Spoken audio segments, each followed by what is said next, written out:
So, let us welcome our guest pianist today, Mark Bornfield. Welcome, Mark. We're so glad to have you, and he will carry us into our time together with the prelude.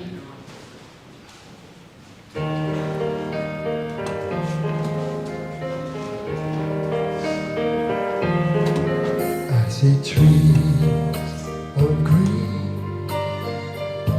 red roses too. They seem to bloom just for me and for you. And I think to myself, what a wonderful world.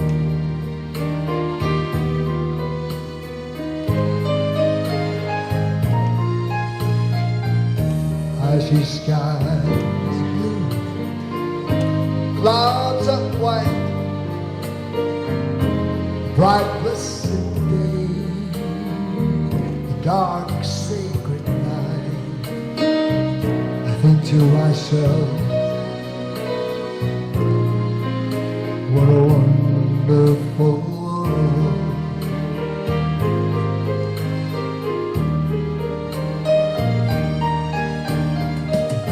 Colors of the rainbow, so pretty in the sky, also on the faces of people passing by. I see friends shaking hands, saying how do you do, really saying I love you. Babies cry, watch them grow, they'll learn much more than I'll ever know. Think to myself,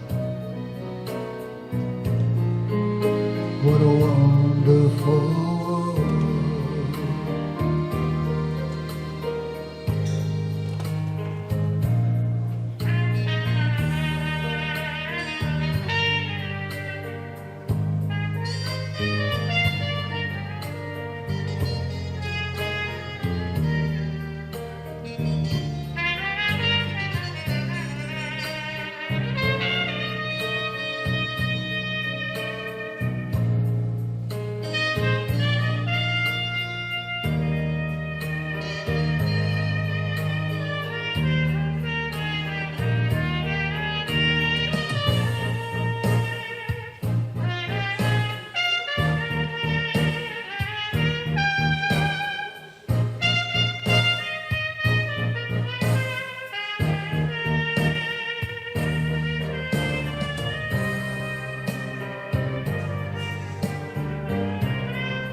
When love is real, it grows sweeter with the passing of time.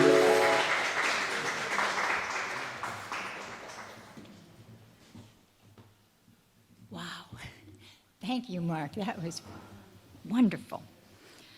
So, welcome to our multi-platform in-person and love stream service of the River of Grass Unitarian Universalist Congregation, where we have gathered partly here in person in this room together and partly on Zoom and Facebook Live. Of course we are. In order to keep us all both connected and safe as the COVID pandemic transitions into endemic state. And here we are, still together, continuing to go and grow and flow the river way. I'm Kathy Jens Rockow. My pronouns are she and her. You here in the room, we welcome you. You on Zoom or Facebook Live, we welcome you. However you made your way here among us today, we welcome you. Let us pause together to enter into this time together as we connect again with one another, with the holy by any name, and the light of love within us all.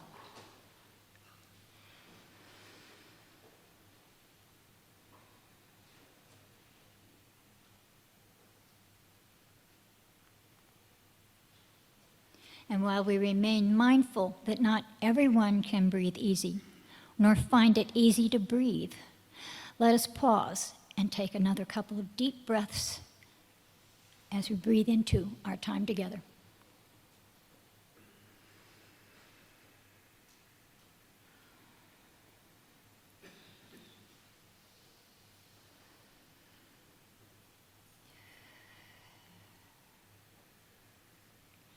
In this congregation, it is our mission to nurture spirits, love intentionally, and create a just and healthy planet in our enduring search for truth, meaning, and faith. What we share here is not an unchanging dogma, but an affirmation that we are called to be agents of love and justice, and to build a world where everyone is cherished for who they are.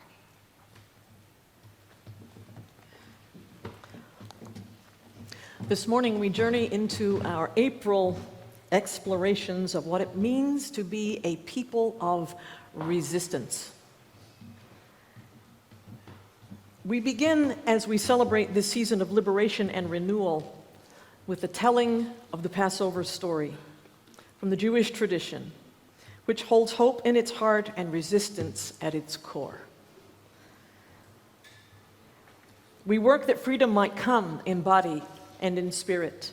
First, we will open our hearts to these powerful words from the poet Ela Renitha Bozarth, entitled A Passover Remembered. Pack nothing. Bring only your determination to serve and your willingness to be free. Don't wait for the bread to rise. Take nourishment from the journey, but eat standing. Be ready to move at a moment's notice. Do not hesitate to leave your old ways behind. Fear, silence, submission. Only surrender to the need of the time to love justice and walk wholly and humbly with your God. Begin quickly before you have time to sink back into your old slavery. Set out in the dark. I will send fire to warm and encourage you. I will be with you in the fire, and I will be with you in the cloud. I will give you dreams in the desert to guide you safely home to the place you have not yet seen. I am sending you into the wilderness to make a new way and to learn my ways more deeply. Some of you will be so changed by weathers and wanderings that even your closest friends will have to learn your features as though for the first time. Some of you will not change at all. Some will be abandoned by your dearest loves and misunderstood by those who have known you since birth and feel abandoned by you. Some will find new friendship in unlikely faces and old friends as faithful and true as the pillar of God's flame. Sing songs as you go. Hold close together. You may at times grow confused and lose your way, touch each other, keep telling the stories, make maps as you go, remembering the way back from before you were born. You will be only the first of many waves of deliverance on these desert seas. It is the first of many beginnings, your Paschal Tide. Remain true to this mystery. Pass on the whole story. Do not go back. Do not go back. I'm with you and waiting for you. Let us keep these things in our heart as our choir helps us begin with our monthly theme hymn, One More Step.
I wanted to point out in that last slide, Pete Seeger was a Unitarian Universalist. The flaming chalice is a symbol of our Unitarian Universalist tradition, a beacon of religious liberty shining through generations and now ours to hold high. As we light our chalice together this morning, please give your voice to these words.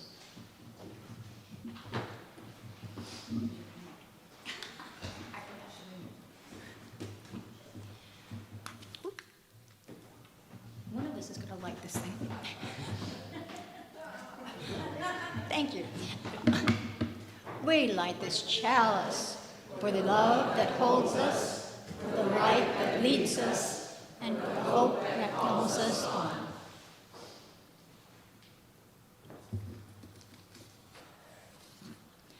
In that light of love, let us renew our covenant as we say together, love is the spirit of this congregation, and service is its law.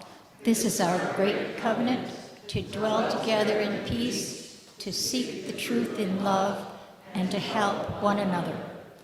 El amor es espíritu de esta congregación, y el servicio su ley principal.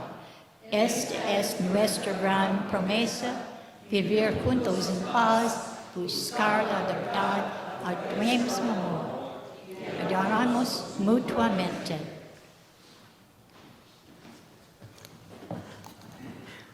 We'll lift our voices now with this song of hope and determination from the Passover season. Please rise in body or in spirit.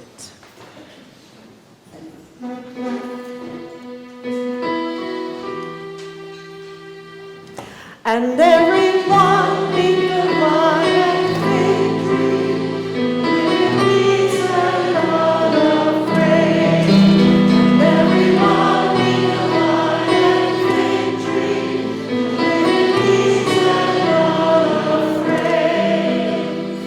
And into plowshares turn their swords, nations shall no war no more.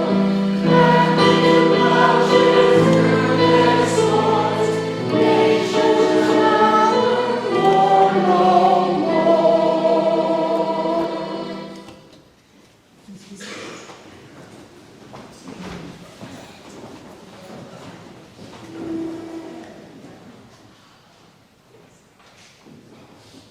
In our community each week, we share pieces of our lives. This too has taken a new form in our new normal. We take a moment here with the people who love us for exactly who we are, where we are right now. Here in this room, we'll share from the book. If you're on Zoom and would like to share a thought, a prayer, a joy, or concern with us, in this moment, write it in the chat, and we will lift up together.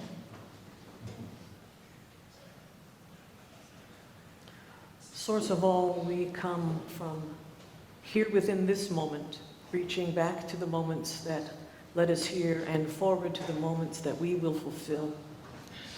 We bring these things that have been entrusted to us in community.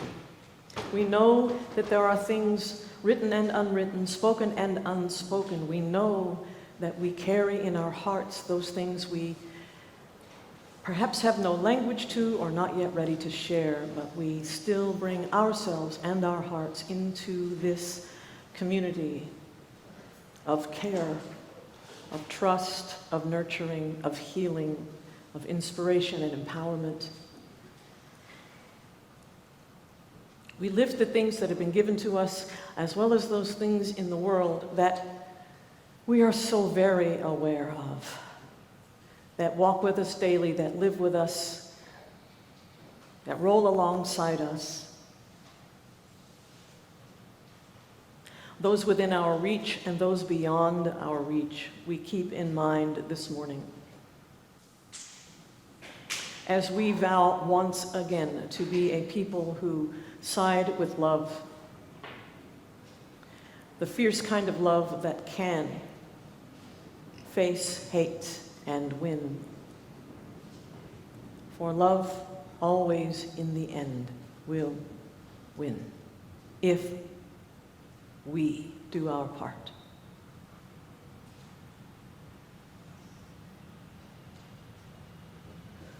All these things we bring in the name of all that is holy. Amen, amen, amin, aho, ashe, namaste, blessed be.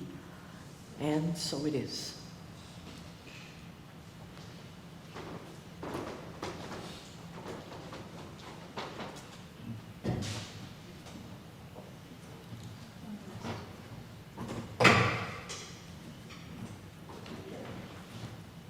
I read better with these. We sustain and strengthen this beloved community and its work in the world through the gifts of our time, our skills, our love, and our money. Each Sunday, half of our undesignated offerings go to LifeNet for Families, which provides meals, clothing, support for those here in Broward County. The other half supports our mission and ministry of Rivergrass. The ushers, please come forward to receive the offering. You can scan the QR code or text the number on the screen to donate. You can also find several ways to donate on our donate page at our website, rivergrassuu.org. And I also want to add that we had a very generous donation of a winning scratch-off lotto ticket. So we take it.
Kal dich in deite vichun, kal dich mit jete visach, hashata hacha, ishana haba biyaranis roeh. Shata Abdei Ishana Abba B'nei Chori.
Good morning, everyone. I'm Rita Cherubini. I co-chair the annual pledge drive this year, and I'm here to tell you what's going on this week. First, thank you to everyone who dug deep during this annual pledge drive. As you know, the campaign ended on Friday, March 31st. Leanna, my co-chair, is heading to Washington right now, where she's teaching a human rights class. But here are the numbers, and we have them to share with you. Our goal was $220,000. Yes, it still is. And now we need a drum roll.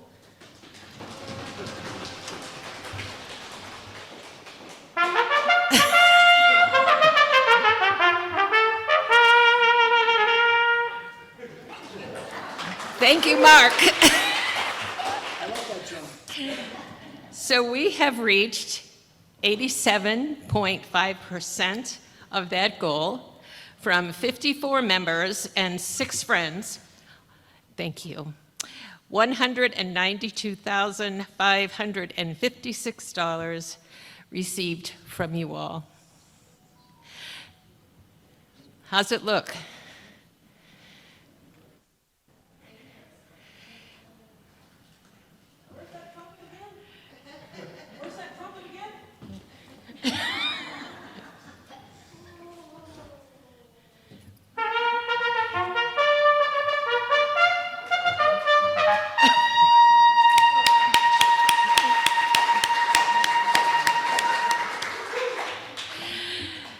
A number of stewards are still working hard, getting ready to reach all of the additional 30 families that we haven't heard from yet, all members and friends of the river.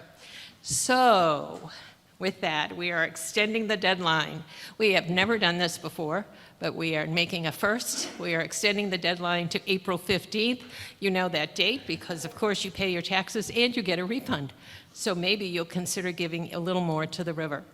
Thank you so much for your attention this year. It's been a struggle and yet a blessing. Be well.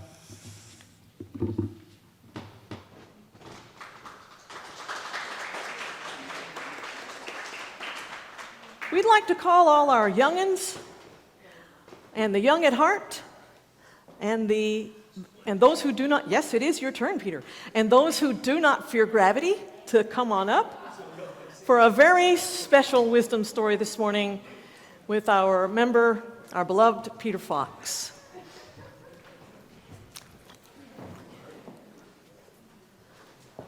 Now you're showing off, Linda. All right, how am I in terms of from the mic? I need to eat the mic, or Need to can get you a hear little- me here? Good, I have a good booming voice when I choose to use it. And when I get to tell a story, oh my goodness, what an opportunity. Hi, everybody. Where are the kids? Well, you are, I don't really know the kids. Okay. Caitlin, and I know who you belong to, but I don't remember. Adam? No. Adrian, okay. And I think I know Linda. Thanks for being here. Okay, I have some props. Oh my goodness. It's Passover, and I'm here to tell a story, or... Okay, thank you. There we go. Oh my goodness. I have a number of Passover Haggadah, which simply means the telling. And that's what we're here to tell a story of, or a piece of the story of. So these are, one of these is actually a Haggadah that I put together early, many years ago. And one of these, here it is my wisdom story, which comes from, if you want to look at this. And by the way, they read from the back of the book the other way, right?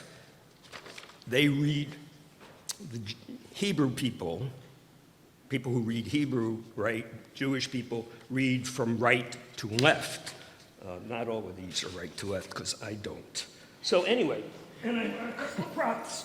I brought a couple of cups, because they asked me to speak about Elijah's cup, a cup of hope, but I decided to do more than that. And I thank Karen Gonzalez for prompting this and bearing with me. So, I'm calling this a wisdom story of hope. It comes from various and sundry sources, some of which are on the ground and that the kids can look at, much of which comes from my own experiences. So, and I'm here to explain the holiday to a certain extent, and not to step on Rev Amy's toes. So I'm calling this a wisdom story of hope. Two Jewish holidays serve as signposts for spring and fall. Passover, the spring festival of freedom, begins on the full moon of the Jewish month of Nisan, which occurs in March or April in the Gregorian, in our calendar. I'm referring to the lunar calendar, which is what the Jews use. Sukkot, the fall harvest festival, begins exactly 6 months later on the full moon of Tishrei, which occurs in September or October. Okay, question. This is for the kids, not for you guys. What does it mean to be a slave? What does it mean to be a slave, to be enslaved?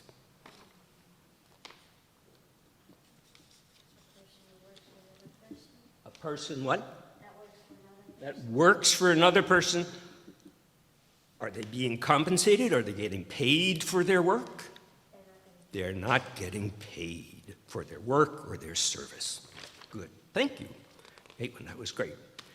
And I won't ask you guys. I think you know the story. Anyhow, Passover, as you, and perhaps you to a certain extent may know, is an ancient and colorful festival celebrating the dramatic and mysterious, truly miraculous events that led to the exodus of a tribe of people from slavery in an ancient land to freedom. The Passover Seder, which is what I'm going to discuss two events of today, is the ritual evening meal devoted to recalling and retelling over a potentially long, drawn-out evening, I grant, the story of that exodus of the Jewish people from Egypt. These events occurred more than 3,000 years ago. Okay, so what do? We spend an evening at this Passover Seder going around a Seder table. Could be a small group of family, could be 30 or more. I've had many folks, well, growing up, I had a lot of aunts and uncles. I was really blessed by that, and they would gather Passover at our home. And it was a time of passionate discussion and laughter and tears, and depending upon who was going through who knows what at the time. Anyhow, we go around the table reading this story in the Haggadah, which, as I say, simply means the telling. And we read, we comment, we ask and answer, try to answer questions, and we sing and we pray and we drink four glasses of wine over the course of the evening meal. Or, okay, grape juice for the kids, and nowadays, hey, I go with kombucha.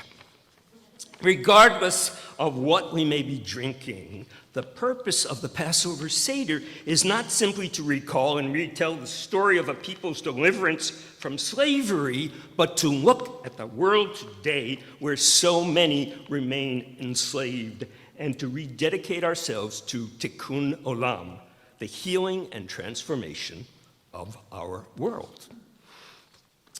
Growing up, Passover was my absolutely favorite holiday.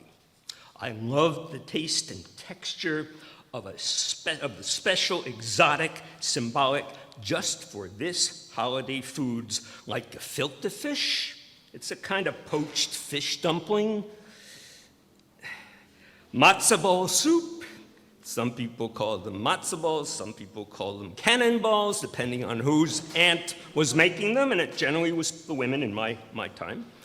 Brisket or roast chicken or turkey, potato kugel, which is something like a casserole, and something we call tzimmus, which is a stew of carrots and prunes, sometimes including potatoes or sweet potatoes.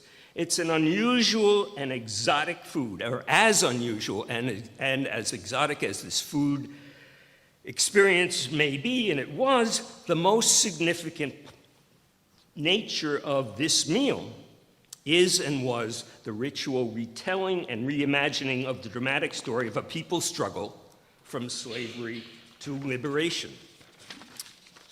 So, how does this come about, or what's the point? The Bible tells us that Elijah the prophet was lifted to heaven in a fiery chariot with a great whirlwind. And there are many stories throughout the ages that tell of Elijah's appearance and reappearance, generally dressed in different disguises to help those in need, to guide and to teach, like an angel. They called him a prophet. I think he's an angel. Elijah is said to be preparing to help bring about the time of the Messiah, the days of peace and harmony throughout the world, which, of course, as you use, we are all aspiring to and fighting for. One of the most mysterious parts of the Seder, especially for the children, and this was for me growing up and for my children when I came to lead the Seder, is when we invite the prophet Elijah into our midst during the meal. This is toward the ends of the meal. We place a large and beautiful cup, something like this, right? Or like this, in the center of the table. And we open the door of the house to Elijah. And we invite Elijah to come in and drink from his cup. Well, what is it that Elijah is drinking? Well, what I learned to do, this didn't really occur in my childhood. We would pass the cup around the table, and each person would put a drop or a few dashes of his or her wine or grape juice into the cup. And in doing so, they would call to mind and name aloud those friends and loved ones present or in other realms who are not with us that night. It's a very touching time. We're sharing our love and our grief. Well, next, after opening the door, right, we have Elijah's cup, whichever one you choose, sit in the center of the table. And there may be 10, 20, 30 people gathered around this table. And they've all taken turns reading from this Haggadah. We place it in the center. We open the door, and the children would stare we'd stare, and I swear, the table didn't move, the wine would stir. And we'd look, and my children would look, and delightfully shout, "Look, look, Elijah's sipping from his cup." Oh, it was such an exciting time. And it can be. If any, we do this every year. It's been a long time since I've led a Seder. If anyone's ever interested, I'd be happy to do something of this sort someday. It really is my favorite holiday. Well, anyway, so much for Elijah's cup. Nowadays, we actually have two. We put 2 cups on the table, okay? 2 special cups that we drink from on this first night of Passover. Elijah's cup, you choose whichever one you want to call it, and Miriam's cup. So, Miriam's cup? Who is Miriam? Well, Miriam was the sister of Moses. Do you know who Moses was? Somebody's got to teach these kids who Moses was. It's good to know. Hey, these may be myths. They are myths. But they're wonderful stories, and they teach us eternal truths. At least I think so. And they're fun. We get to eat, drink 4 cups of wine. Well, not anymore. But we do. And we argue, and we celebrate life. It's a spring festival. In any event, what we do with Miriam's cup, well, let me tell you a little bit about Elijah and Miriam. Elijah was something of a hermit, right? He spent a good deal of his life alone in the desert. Miriam, on the other hand, and this is why I think this is Miriam's cup. It's a beautiful cup, don't get me. Both were gifted to me over the years, for which I'm so grateful. Anyway, Miriam lived among her people. And she followed a path, and she led a life of chesed, of loving kindness. She came to be called Miriam the prophetess, known and celebrated for comforting this tribe of wandering Jews as they wandered for 40 years, they say, in the wilderness, and encouraging them whenever they lost faith, which, trust me, they did. So would I. Somehow, a miraculous well was said to accompany the tribe of freed slaves throughout their journey in the wilderness, providing them with water, and the water providing sustenance, plants and animals drawn to the water. Both Miriam and her well became spiritual oases in the desert, in the wilderness, and they were sources of sustenance and healing, as was she. So today we place Miriam's cup in the center on the Seder table, and then we place it there to honor the women in Jewish history, and I honor all women at this time, whose stories have been too rarely told. It certainly was a patriarchal world then, and it's taken long enough for it to start changing. Anyway, so we pass her cup around the table. Each person pours not wine, but some water in Miriam's cup, calling to mind and naming aloud special women in their lives, right? None of us would be here without you. So, while Elijah's cup may be seen as a symbol of messianic redemption in the future, Miriam's cup is a symbol of hope and renewal in the present, here and now. Thank you. I hope I didn't bore you kids.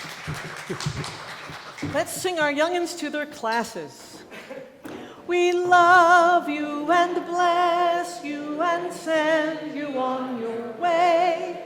We love you and bless you today and every day.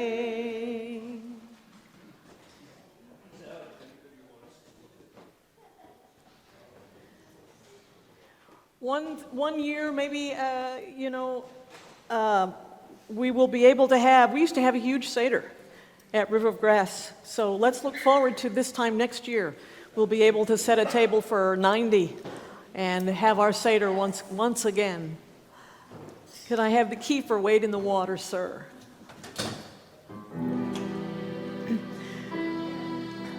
Wade in the water, wade in the water, children, wade in the water. God's gonna trouble the water. Whoa, wade in the water, wade in the water, children, wade in the water. God's gonna trouble the water. Whoa, who's that blonde all dressed in white? God's gonna trouble the water. Looks like the leader is an Israelite. God's gonna trouble the water. Whoa, wade in the water, wade in the water, children, wade in the water. God's gonna trouble the water. Whoa, who's that band all dressed in red? God's gonna trouble the water. Moses led. God's gonna trouble the water. Whoa, wade in the water, wade in the water, children, wade in the water. God's gonna trouble the water.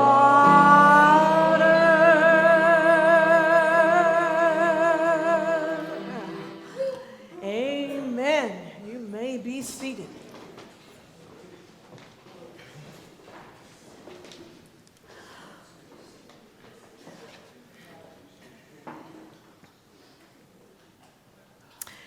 As the beloved holy days of Passover begin this week, in this season of renewal, we consider again the story of the Israelites emerging from generations of slavery in Egypt to learn freedom through their faith, following hope into the desert, not knowing what would come. In the Hebrew Scriptures, the book of Exodus begins the story with the wicked Pharaoh who feared the Israelites' increasing power and orders them into slavery, and further, terrified by their growing numbers, commanded that all Hebrew baby boys be thrown into the Nile River to drown. But Moses was saved.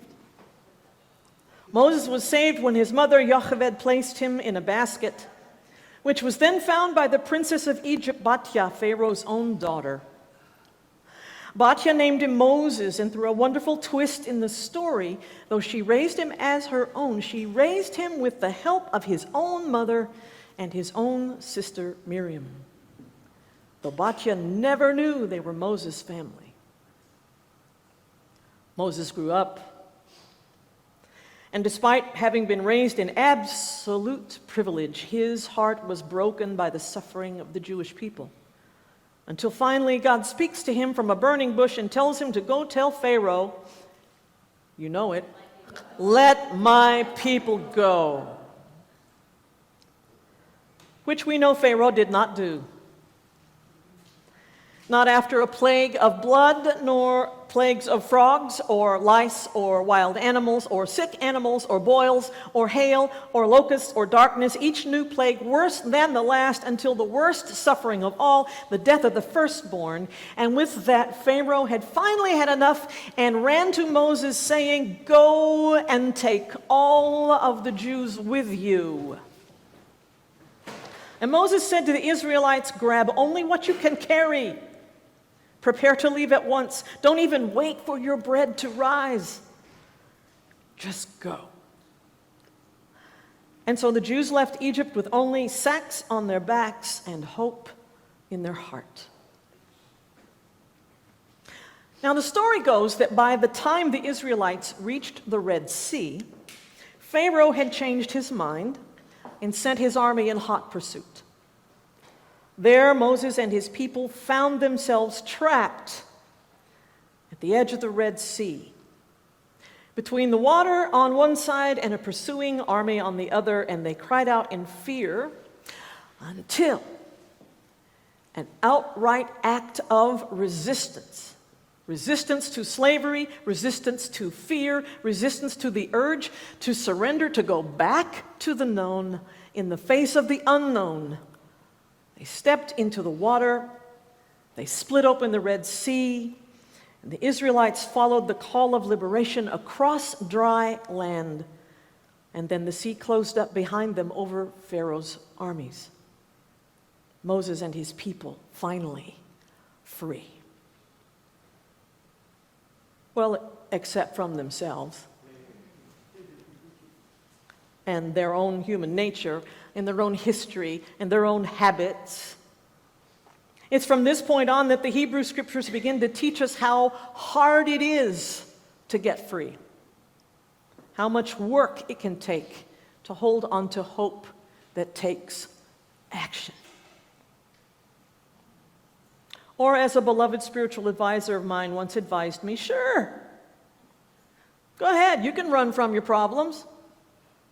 Trouble is, you have to take yourself with you. Indeed. How many of us have thought at some point in our lives that if you could just change our zip code, everything else could change? Growing up, I thought if I could just get to college, I'd be fine. And then I got to college and thought if I could only get out of Oklahoma, I'd be fine. And then I got out of Oklahoma, this job, this person, this relationship, that relationship, substances, food, pleasure. Eventually came the move to Miami, which I did not want to do and was terribly unhappy. And that same spiritual advisor said, "Oh, honey, do you think it's Miami that's the problem?"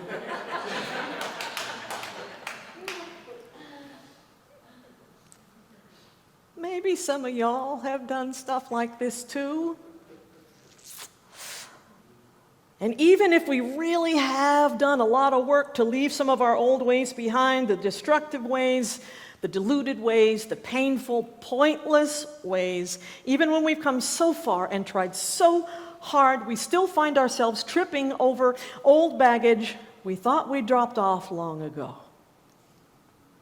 I mean, getting free can be complicated, especially once we understand that liberation for any of us is bound up in the liberation of all of us, that none of us can get free until all of us can get free.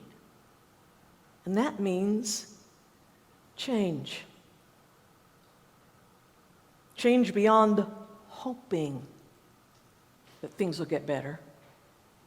Hoping that things will get better is not enough. Hope, real, deep, driven hope, is resistance. Resistance against the old ways and our old selves. Resistance against old systems and old patterns and old traditions. Resistance against leaving ourselves trapped in what we call our comfort zone. That ironic place we think we are safe and at ease, when in reality trying to stay there is guaranteed to make us miserable. At least once we've seen a bit of the light that's available for us and caught a glimpse of those things we have hoped for. So listen, the Exodus story is messy. Getting free is messy. It's struggle and pain and plagues of the body and the mind and the spirit. It is fear and it is loss and grief and confusion, with deep water in front of us and violence behind us. But ultimately, the Exodus story is a story of hope as resistance. Hope as resistance that can happen when a person or a people dare to step into the unknown, dare to survive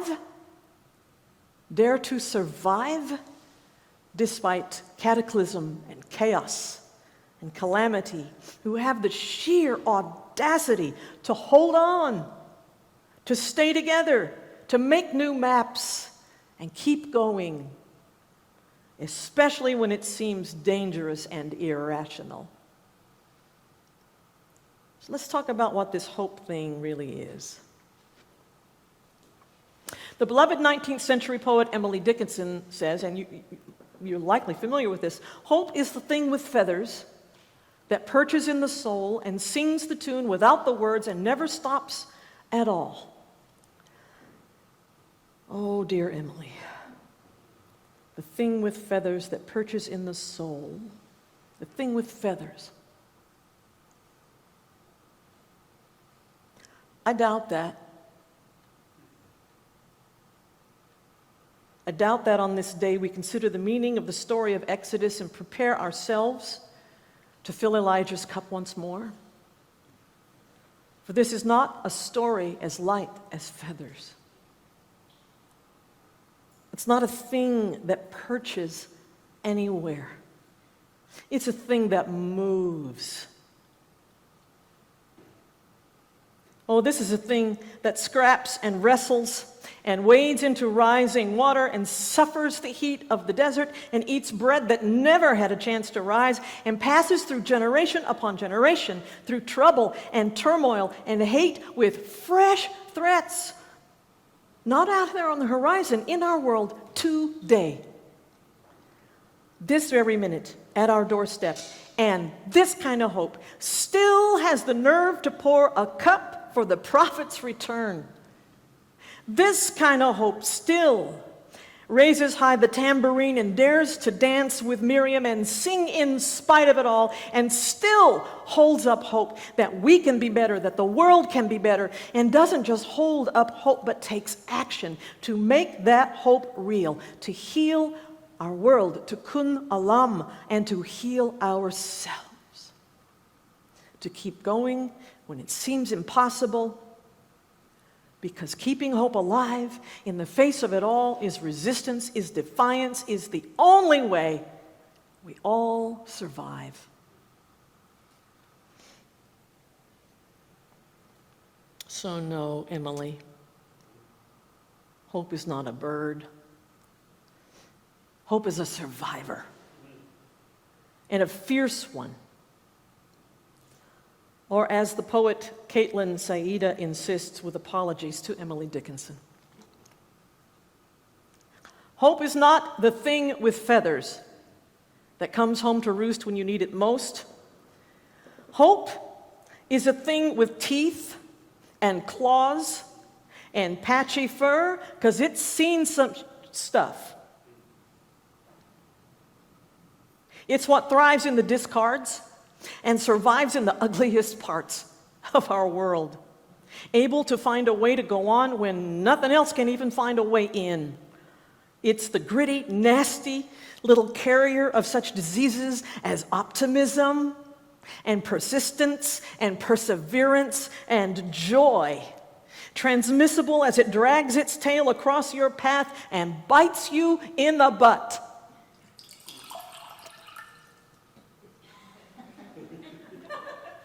Hope is not some delicate, beautiful bird, Emily. It's a lowly little sewer rat that snorts pesticides like they were lines of cocaine and still shows up on time to work the next day looking no worse for wear. Oh, my beloveds, hope is not the thing with feathers. Hope is a raging pillar of flame that led the Israelites on and leads us on this very day as we make new maps as we go in a world where the landscape is changing daily. Hope is deciding again and again and again and again and again and every day to live the way of love no matter what. To follow our vision, to fight like hell with trouble ahead and trouble behind, and daring to step in the water of our fears and keep on going. Hope is finding refuge in new places and allies in unlikely faces. Every day we renew our vows to rebuild this world from love.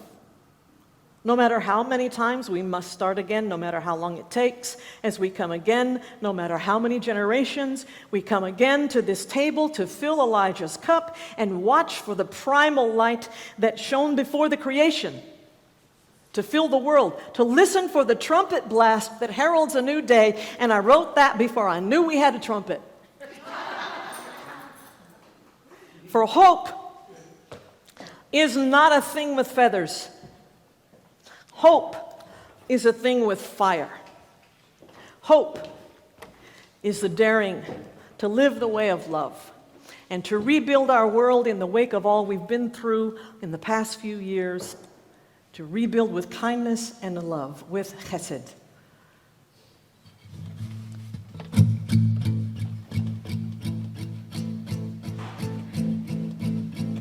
Our choir will begin to make their way up.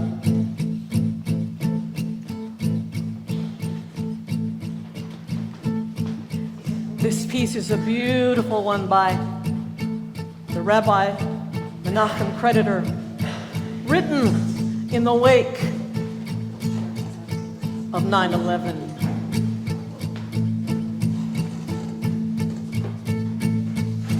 Olam chesed yiboneh, la da da la da da la da da. Olam chesed yiboneh, la da da la da da la da da.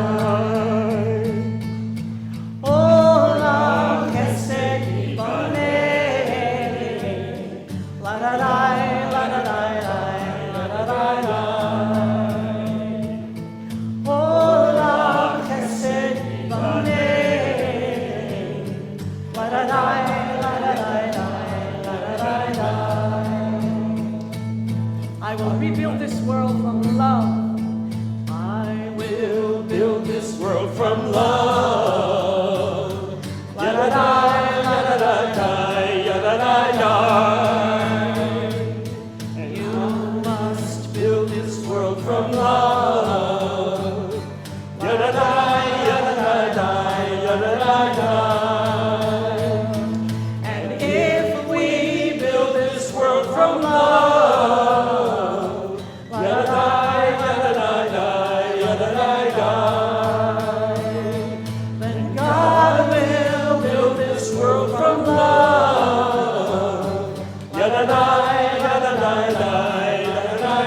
please rise in body of spirit. Olam chesed yiboneh, la da da la da da la da da. Olam chesed yiboneh, la da da la da da la da da.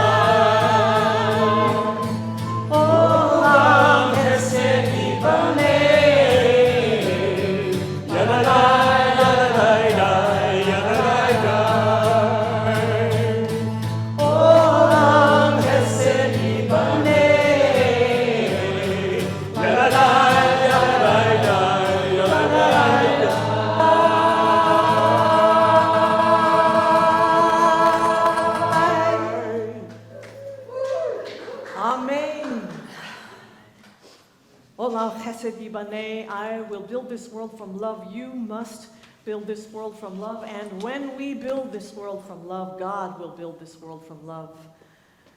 Olam chesed yibaneh. We have many ways to fulfill our accountabilities and our responsibilities as Unitarian Universalists in this time of renewal. In this time we seek again to make ourselves and our world renewed. Please be seated to listen for a moment to opportunities this week to fulfill our call.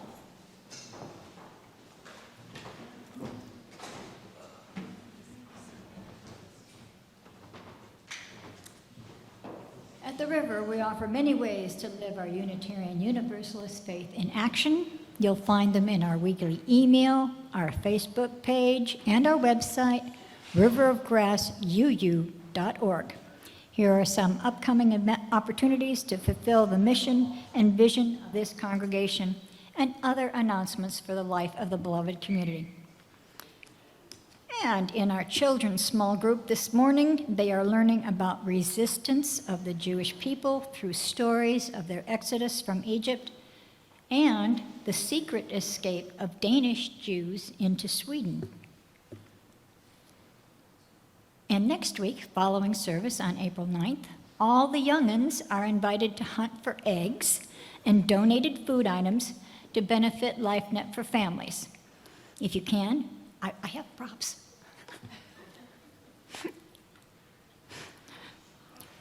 Bring your non-perishable food items to donate. These will be placed in bags by the door and taken to LifeNet for Families. And as well, families, if you can, bring a dozen filled eggs per child next Sunday on the 9th. So they have eggs and food to hide, and they'll find them during hospitality. And more information, go to Faith Development at riverofgrassuu.org. Also from Faith Development, this is really cool news. Our kids raised $899 this year for their social justice project for kids in distress, which supports families and works to prevent child abuse in our Broward community. And thank you, everyone who donated so generously. And special appeal. We need you for a special congregational meeting after service starting at noon today. We'll be in here, and we will continue the Zoom link for those who are on Zoom, so they can participate as well. The purpose is to determine the authority of the board to present an offer to purchase property. This is a crucial congregation decision that requires a quorum here in this meeting of 40% of the members of River of Grass. So stay here and on the same Zoom link. Wait, what was that? Wait, what was that? A meeting. A congregational meeting? Yes. Why? Future home. Future home. Determine the authority of the board to act as in a changing market. Right? So why do we need you? Because we need a quorum. And why do we have to have a quorum? Because we need to vote, and this is one of the things in our bylaws that we have to have a quorum in order to vote, because it is one of the two biggest things that congregation ever decides: property and preachers. You got one of those. Okay, so grab your stuff, have some coffee, have a beverage, come on back up. All right, we'll be here at noon, and we'll be here at Zoom, also at noon. Let us hold before our eyes the vision of a world transformed, and dare to transform ourselves to make it so. Until we meet again in just a very few minutes, we're all staying here. Shine on.